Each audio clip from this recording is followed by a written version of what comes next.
ఇదివరకు ఒక 6-7 ఇడ్లీలు ప్లేట్లో పెట్టేసుకుని చక్కగా ఒక కప్పు సాంబారు ఇంత కొబ్బరి పచ్చడి వేసుకుని నెయ్యి వేసుకుని తింటే మనం కంఫర్టబుల్గా తినేసేవాళ్ళం. ఇప్పుడు ఎందుకో హరాయించుకుంటాం, లేదా ఎన్ని క్యాలరీసు, ఒక ఇడ్లీ ఎంత సైజ్ ఇడ్లీ, ఇవన్నీ చూసుకుంటూ అంటే చూసుకోవాల్సిన పరిస్థితులు ఇన్ఫర్మేషన్ కూడా వచ్చేసింది.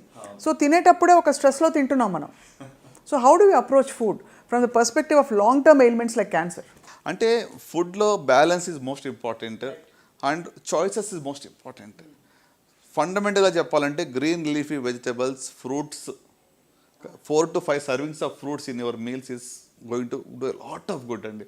అంటే ఇందాక మనం టొబాకో గురించి మాట్లాడాం కదా, అట్లానే ఫ్రూట్స్ అండ్ వెజిటబుల్స్ పర్సే ఒక 20% క్యాన్సర్స్ తగ్గిస్తాయి.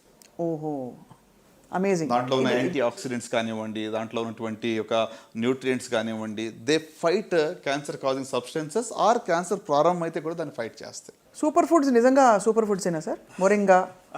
మొరింగా పౌడర్ అని, అంటే మినగాకు తీసి ఇంకేంటది అలాగే రకరకాలు వచ్చాయి ఈ మధ్యకాలంలో, వీట్ గ్రాస్ ఒకటి. Are these truly super foods? As an oncologist do you subscribe to that at all? You don't. So basically మనం ఏదైనా సహజ సిద్ధమైన పద్ధతుల్లో మంచి వ్యాయామంతో ఫిజికల్ యాక్టివిటీ మీరు చెప్పారు చాలా ఇంపార్టెంట్. వారానికి 30 minutes చొప్పున పర్ డే 4 days చేసిన చాలు. 120 minutes of physical activity per week చేస్తే చాలా జబ్బులు రాకుండా చూసుకోవచ్చు. నాట్ జస్ట్ క్యాన్సర్, డయాబెటీస్ కానివ్వండి, హైపర్ టెన్షన్, కార్డియాక్ ఇష్యూస్ అన్నీ. Even mental health will be much better అండి.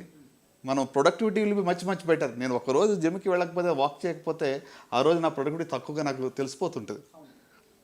సో ఫిజికల్ యాక్టివిటీ అనేది నిజంగా అంటే పోస్ట్ కోవిడ్ ఎక్కువ మంది ఇంకా స్క్రీన్ అడిక్షన్ ఎక్కువ అయిపోయింది. ఇప్పుడు అన్నీ కూర్చుని చోట వస్తున్నాయి కదండి మీకు, స్విగ్గీలు, జొమాటోలు, ఎక్కడ బయటికి వెళ్ళి ఎక్కడికి వెళ్ళక్కర్లేదు కూడా, కూర్చుని చోట అన్నీ వచ్చేస్తున్నాయి. సో ఐ థింక్ శారీరక వ్యాయామం అనేది చాలా simplest and easiest way for good health. అంటే మంచి ఆరోగ్యం కోసం ఎక్స్పెన్సివ్ ఏమీ మనం చేసే అవసరం లేదు. ఫుడ్ చాయిసెస్, ఏమంటే physical activity, right, drink lots of water, ఇవన్నీ దీనికి ఖర్చుతో లేని పని ఇది. కానీ ఇవి చెయ్యం మనం. సార్ మామూలుగా అందరం అదే ఫుడ్ తింటాం, మోర్ ఆర్ లెస్ ఒక 80% స్పెక్ట్రమ్ ఒకే చోట ఉన్నాం ఇంచుమించుగా. కానీ కొంతమందికే క్యాన్సర్ వస్తుంది.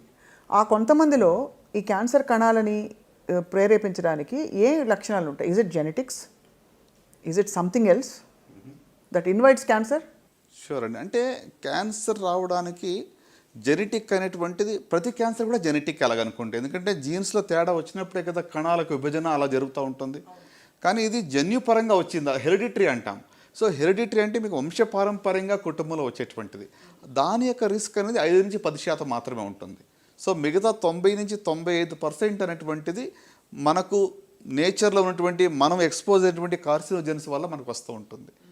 సో ఇప్పుడు మీరు అన్నారు ఏ ఫుడ్లో ఉన్న ఏ కార్సినోజన్ ఎక్కడ ఎప్పుడు ట్రిగ్గర్ చేస్తుంది, ఇట్ డిపెండ్స్. ఇప్పుడు కొంతమంది ఏమంటారు దగ్గరికి వచ్చి, మా ఫాదరు 40 ఏళ్ళుగా స్మోక్ చేశారండి, ఆయనకి ఏ లంగ్ క్యాన్సర్ ఏం రాలేదు, ఎందుకు మానేయాలి? అవును, కరెక్ట్. చాలా కామన్ జస్టిఫికేషన్ మన కామెంట్స్లో కూడా పెడతారు సార్ ఇలాంటివి. అవును, కొంతమందికి రాలేదు అన్నంత మాత్రాన మనము దీనివల్ల వస్తుందని దాన్ని డిస్ప్రూవ్ చేయట్లేదు. 90% of the lung cancers direct related to smoking prove చేసాం. 10%లో మాత్రమే నాన్ స్మోకర్స్ కూడా లంగ్ క్యాన్సర్ రావచ్చు. అవును, correct. Okay, at the same time స్మోకర్స్లో రాలేదు అంటే దట్ డజంట్ మీన్ దట్ ఇంకా స్మోక్ చేస్తే ఏం కాదనేది కాదు. మనం దాన్ని you can't prove the other way round. So ఎందుకు వస్తుంది అంటే వాళ్ళలో ఆల్రెడీ ఒక ప్రిడిస్పోజిషన్ ఉండాలి. Over a period of time ఈ కార్సినోజెన్స్ రెగ్యులర్గా ట్రిగ్గర్ చేస్తాయి, క్యాటలిస్ట్గా పనిచేస్తాయి.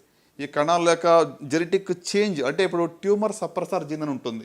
అంటే ఒక కణాల విభజన జరగకుండా ఉండేటువంటి ఒక జీన్ ఉంటుంది, దాన్ని ఆల్టర్ చేస్తాయి. ఆల్టర్ చేసినప్పుడు అది సప్రెషన్ బదులు కీప్ డివైడింగ్ ఉంటుంది. అంటే ట్రాఫిక్ సిగ్నల్స్ ఫెయిల్యూర్ అయినట్టు అనుకోండి. Instead of green it says red. Okay, 2 చోట్ల 3 చోట్ల సిగ్నల్స్ రెడ్ అయినాయి అనుకోండి, ట్రాఫిక్ అంతా వచ్చి జామ్ అయిపోతుంది ఒకే చోట.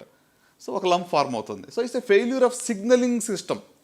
మన కణాల్లో ఉన్న సిగ్నల్స్, కణాల విభజన జరగాల వద్దా, ఆగు అనే దానికి బదులు వెళ్ళు అని చెప్తా ఉంది. So it keeps on dividing అని. సో అంటే ఇది it's triggered by various carcinogens, అంటే ఈ యొక్క క్యాన్సర్ కాజింగ్ సబ్స్టెన్సెస్, దానివల్ల జరుగుతూ ఉంటుంది.